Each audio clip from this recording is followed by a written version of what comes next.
And our big story this month, exciting news from the Oak Ridge National Laboratory.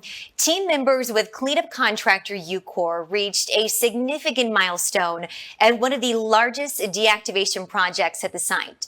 They successfully removed the lower half of the reactor vessel from the Oak Ridge Research Reactor. Our cameras were there to capture this incredible achievement and the celebration firsthand. It's a major milestone. A crews lifted and removed the lower reactor vessel from the Oak Ridge Research Reactor, paving the way for the facility's upcoming demolition. The success of this operation is no small feat. You got a reactor out of a building, out of a pool, in a cask, and it's going to be going down the road this afternoon. That's a big deal. Workers used a 72-inch diamond wire saw to cut the final pieces that held the reactor in place at the bottom of the reactor pool.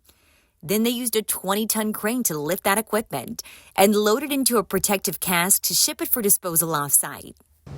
I don't think any other team could have done it. These guys are just unbelievably awesome, and the way they pulled together and headed in the right direction, like I said earlier, is second to none.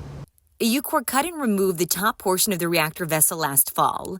Since then, crews filtered and drained thousands of gallons of water from the pool and safely removed radioactive materials to prepare for this extraction. It took an immense amount of planning and careful execution for employees to complete the work safely.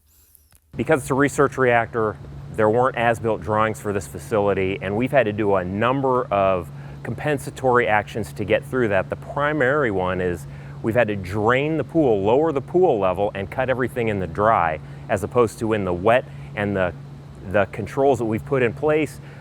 How the work crews have been able to resolve those problems and get to this point has been a tremendous effort.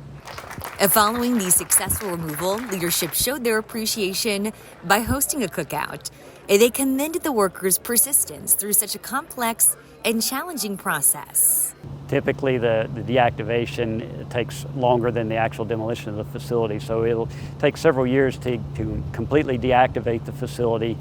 Removing the reactor is one of the first major milestones in doing that, but there's several other activities that will follow the removal of the reactor and then eventually allow for us to safely demolish the facility. This achievement marks a significant step in the ongoing efforts to safely dismantle and clean up the facility. The process of preparing the reactor facility for demolition will continue with the deactivation of thousands of feet of piping. This project is part of EM's ongoing effort to transform ORNL's central campus to support future research missions.